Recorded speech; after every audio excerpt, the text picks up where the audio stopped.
भारत माता ग्राम वासिनी खेतों में फैला है श्यामल धूल भरा मैला सा आंचल। नमस्कार, इलेक्शन एक्सप्रेस के साथ मैं हूं रीमा प्रसाद। फणीश्वर नाथ रेणु की धरती अररिया में इस वक्त हम खड़े हैं। हम ये जानने की कोशिश करने के लिए यहाँ पहुंचे हैं कि फणीश्वर नाथ रेणु की कहानियों में जो यहाँ के दर्द को आपने जाना और समझा, क्या वो बदल गया है? क्या उनके कहानी के पात्र अब भी जिंदा हैं या माहौल बदला है? ये जानने के लिए हम अररिया के सफर पे आपको भी लिए चलते हैं।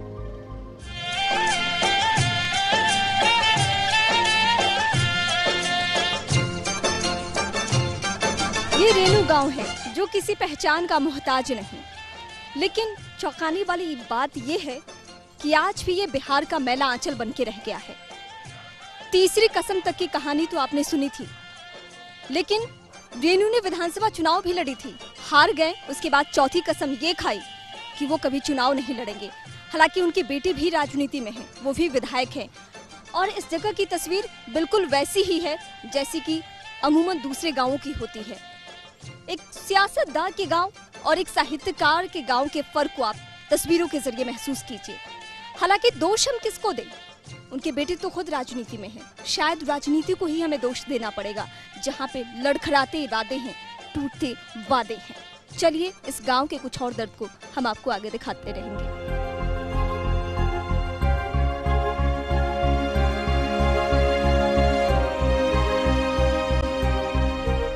रेणु की ढेर सारी कहानियां आपको भी ध्यान होगी।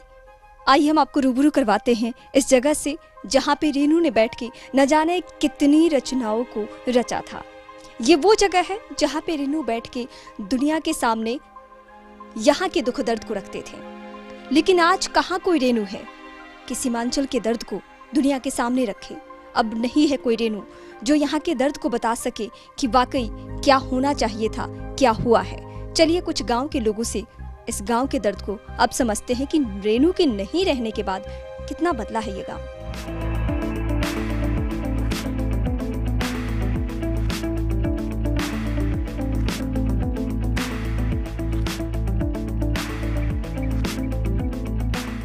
रेणु जी के परिवार के साथ इस वक्त हैं, उनके भाई हैं हमारे साथ। ये बताइए, आपने उस दौर को भी देखा है जब रेणु जी यहाँ पे थे, और उनके निधन के बाद बदले माहौल में क्या लगता है इस गांव की सूरत बदली है या महज उनके नाम पे सिर्फ राजनीति होती है? पहले के हिसाब से आजकल बदल गया है सब चीज़। सड़क, पुलिया, पढ़ाई लिखाई, गांव के लड़की सब अधिक पढ़ाई करता है। रेणु जी का सपना साकार हो पाया है? रेणु जी का जो सपना था वो साकार नहीं हुआ। साकार करने वाला भी नहीं है कोई, सब राजनीति करता है। कितनी तकलीफ होती है इसी सीमांचल के दर्द को वो अपनी कहानियों में उकेरा करते थे।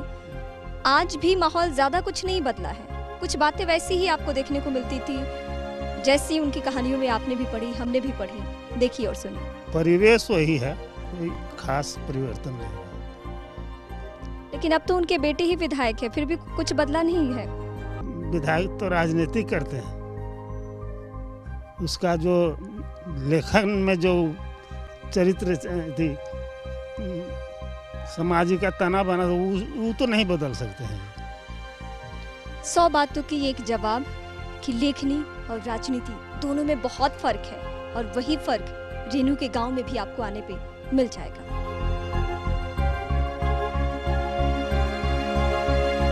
वक्त बहुत बीत चुका है, कई दशक बीत गए हैं, लेकिन रेणु की कहानियों के जो पात्र थे वो आज भी उनके गांव में आपको देखने को मिल जाएंगे। तस्वीरें हमारे सामने हैं कि आज भी वैसे ही मकान, वैसे ही लोग, वैसी ही तस्वीरें उभर कर सामने आ रही है।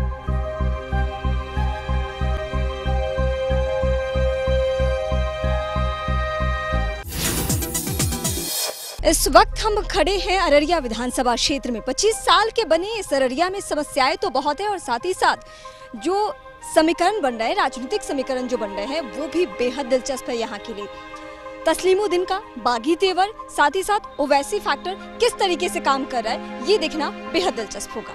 ओवैसी जी हैं या तस्लीम साहब हैं, इस क्षेत्र में अभी विधान परिषद का चुनाव बीता है। यहाँ तीनों आरजेडी, कांग्रेस और जेडीयू के सांसद रहते हुए भारतीय जनता पार्टी के समर्थित प्रत्याशी डॉक्टर दिलीप जायसवाल ने जीता।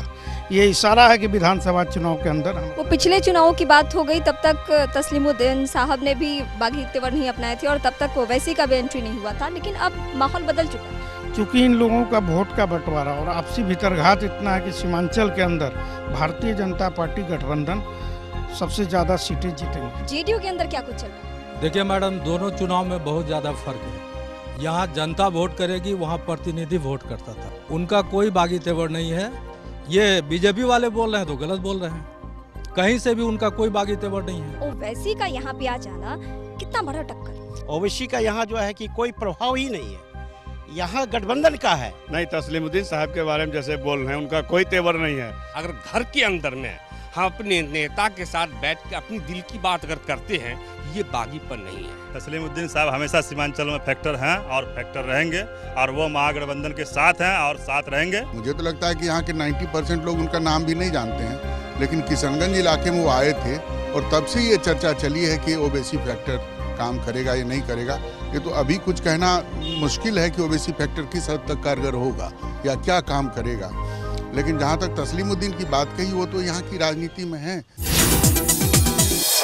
समस्याओं के मकर जाल में फंसे इस अररिया की कुछ बातें हमने आपको दिखाई, कुछ समस्याएं हमने आपको दिखाई, कुछ और समस्याएं दिखाएंगे, लेकिन एक छोटी सी ब्रेक के बाद।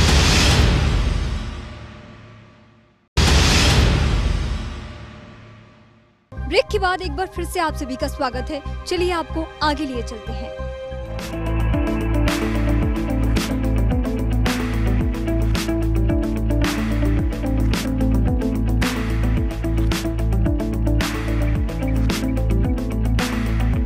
इस चुनाव में बिजली एक अहम मुद्दा है। विपक्षी पार्टियां भी नीतीश के उस वादे को बार बार याद दिलाती है कि बिजली नहीं तो वोट नहीं, लेकिन हम आपको कड़वी सच्चाई ये बता रहे हैं कि अररिया के हम बथनाहा में हैं, जहां पे जल विद्युत परियोजना का शुभारंभ होना था।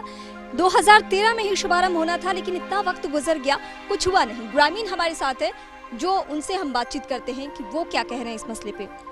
अभी तक अधर में ही लटका है ये परियोजना, कितनी तकलीफ होती है। ये बिजली जो यहाँ पे चालू किया जाना था, इस पे एक ग्रहण सा लग गया है। तो अभी हम लोग यहाँ जितने भी ग्रामीण हैं, इन सब चीज़ से अगर ये एक तैयार हो जाता तो हम लोगों को काफ़ी सारे सुविधा मिलती। जब से चालू किया है तब से अभी तक देखते हैं 2-3 साल तक बंद है, कोई इसका सुनवाई भी नहीं हो रहा है। एक तो जमीन जगह चला गया है, बिजली हाउस पावर भी नहीं तैयार हुआ। आज हम लोग गरीब आदमी घर बैठे भूखे सूखे रहते हैं, कोई ना धंधा है ना कोई रास्ता है। फसल रहता तो सब होता है, तो वो नहीं हुआ। अब ये उतना जमीनों कट गया है, सब कट गया है, कहाँ से आदमी खाएगा। किसान जमीन देने में भी कोताही नहीं बरती कि चलो भाई हमारे गांव का विकास होगा, पन बिजली योजना यहाँ लगेगी और बिजली हमको अवेलेबल 24 घंटा मिलेगी, हम पटवन भी करेंगे, बढ़िया से खेती भी करेंगे। लेकिन किसान का सारा जो है अरमान पे पानी फिर गया है। इस योजना के लिए किसानों ने अपनी जमीन तो दे दी, लेकिन उनके पास कुछ नहीं है। सिर्फ मलाल इस बात का है कि आखिर सरकार की कुंभकर्णी नींद कब खुलेगी और कब इस योजना को धरातल पे वो देख पाएंगे।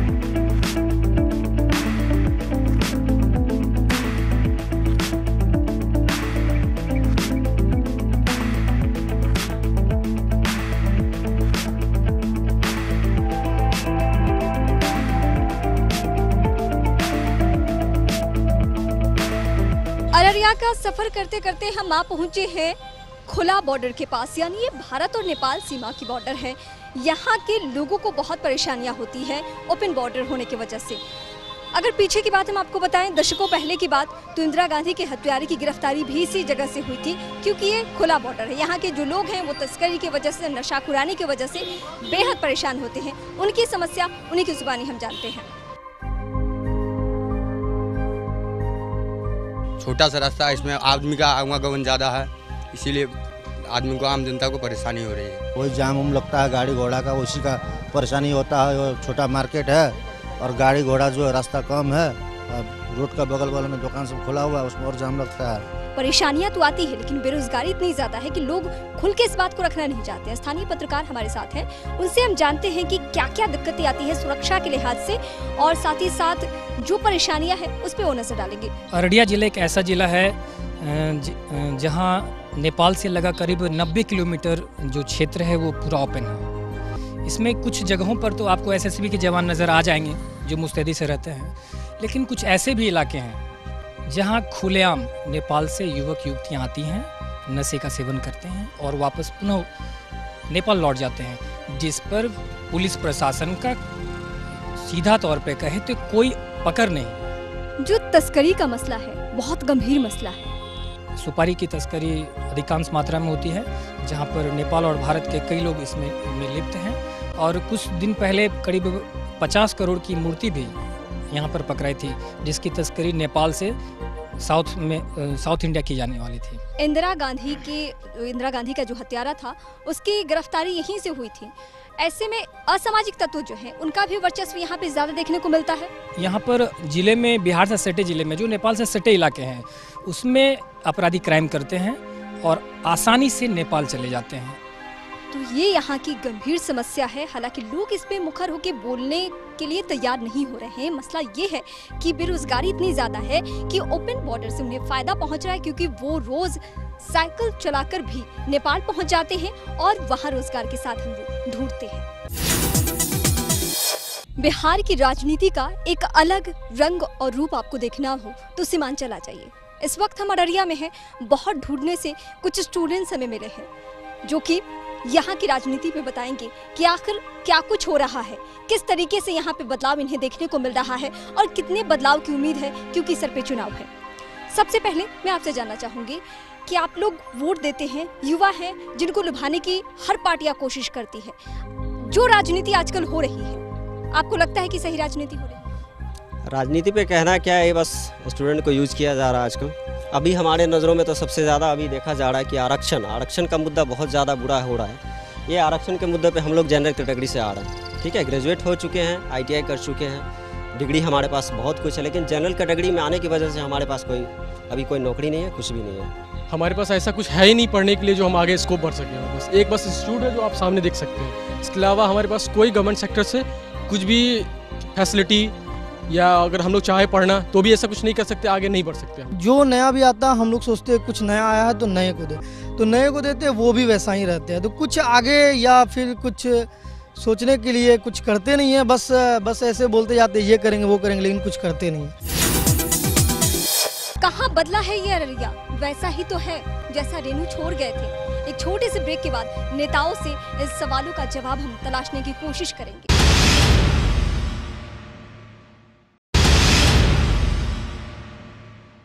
ब्रेक के बाद एक बार फिर से आप सभी का स्वागत है। इस वक्त हम खड़े हैं अररिया की समस्याओं के साथ चौपाल में हमारे साथ नेताजी हैं, पब्लिक भी है, और ये हम जानेंगे कि ये किस बिहार की तस्वीर है। क्या उस बिहार की तस्वीर है जो बढ़ चला है, या उस बिहार की तस्वीर है जो परिवर्तन मांग रहा है? सबसे पहले हम JDU का रुख करते हैं। बताइए क्या मुद्दा रहेगा इस बार के चुनाव में आपकी तरफ से? जी, हमारी ओर से, हमारा जो महागठबंधन है उसकी ओर से मात्र एक ही मुद्दा है, विकास विकास विकास। अररिया में विकास कार्य हुए हैं? अररिया और जोकीहाट में तो बहुत अच्छा हुआ है, फाजिलपुर में भी मेरे ख्याल से अच्छा हुआ है, लेकिन यहाँ अभी बहुत सारी परेशानियाँ हैं जिसको नीतीश सरकार के नेतृत्व में फिर से। इस बात का मलाल है कि 2013 में जिस जल परियोजना का शुभारंभ हो जाना था, विद्युत परियोजना का, वो 2015 आते आते तक कभी कंप्लीट नहीं हुआ। इस बात का तो हमारे सारे क्षेत्र के लोगों को मलाल है, लेकिन यहाँ पे कुछ विसंगतियाँ हैं, कुछ परेशानियाँ हैं जो यहाँ के जो विधायक हैं, हमारे जो यहाँ जो प्रेजेंट विधायक है BJP के, उनके द्वारा अभी भी बहुत सारा काम है जो नहीं किया गया है, जो विकास के संबंध में जो मायने रखता है, जो नीतीश जी का जो विजन था उसको हमारे जो माननीय विधायक है पद्म पराग रेणु जी, उनके द्वारा उसको पूर्ण नहीं किया गया है, और इसकी वजह से हम थोड़ा सा अपने आप को दुखी महसूस करते हैं। प्रतिक्रिया लेते हैं। ये बताइए कि इनकी दलीलें हैं और इनकी बातें हैं कि विकास कार्य नहीं हुआ है रेणु जी के गाँव। बिल्कुल हुआ है। जहाँ से जोगबनी से आते हैं उन्हीं के गांव में, मैंने शहर में टिकुलिया बस्ती है, वहाँ पर कोई ऐसा रोड, कोई ऐसा जगह नहीं बचा है जहाँ विधायक जी के द्वारा विकास का काम नहीं हुआ है। लेकिन एक सच्चाई ये भी है, हमने जब वहाँ पर रिपोर्ट बनाई, जब हम रेणु के गांव गए, तो वहाँ आज भी जैसा हम मैला आंचल में पढ़े थे जैसे पात्र को, वैसी स्थिति आज भी है। वैसे ही टूटे मकान, वैसे ही कच्ची सड़कें, जहाँ तक विधायक जी का घर है वहाँ तक सड़कें बनी है, उसके बाद वही स्थिति। सड़कें बनी है और बन भी रही है, कोई ऐसा योजना नहीं जो विधायक जी के द्वारा दिया गया नहीं है और जो नहीं बना है। चापाकल का व्यवस्था हो, या रोड का व्यवस्था हो और सारा व्यवस्था हो बीजेपी के द्वारा। चलिए आरजेडी से प्रतिक्रिया लेते हैं। आप बताइए, जो उन्होंने कहा उन बातों में कितना दम? उन बातों में यही दम है कि केवल एक प्रचार है और प्रचार का माध्यम है और प्रचार का ही काम होता है। धरातल पर जब उतरते हैं और जो काम नीतीश के द्वारा किया जा रहा है और किया गया है वह वही काम दिखाई दे रहा है। अलावे जो पर्टिकुलर प्लेस का काम की बात उन्होंने कहा है, हो सकता है कहीं हो, लेकिन इस तरह की कोई बात नहीं है और नीतीश का ही विकास का काम है। आप बताइए क्या दलील?